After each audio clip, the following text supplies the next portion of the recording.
the electron transport chain. Possibly the slightly more like detailed and involved part.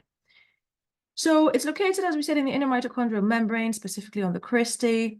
Little note that you'll know by now in your biology that whenever you see folded membranes, they're there to increase surface area.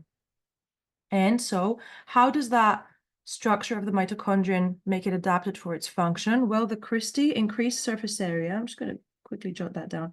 Increase surface area. So therefore, they have more enzymes of the electron transport chain enzymes.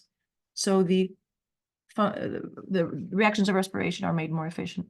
So that's an adaptation. Side note.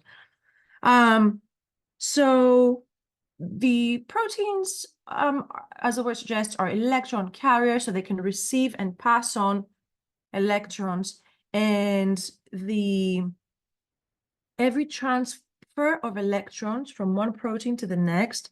So here we can see you have the energy, the free energy on the y-axis, and we've got the progression in the transport chain. So this, you'd be looking at like, the membrane like that, the cristae of the membrane. And you're going to have like one enzyme here, enzyme number 1, enzyme number 2, enzyme number 3. So that's what this x-axis is representing here. And what is happening with every transfer, there's a little bit of energy lost from the electrons. And what happens to that energy? Energy is never made or destroyed. It's converted from one form to the next. That energy goes towards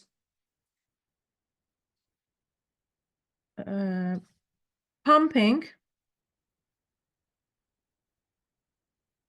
protons or hydrogen ions across the membrane. And we're going to see exactly why this is important and what it results in.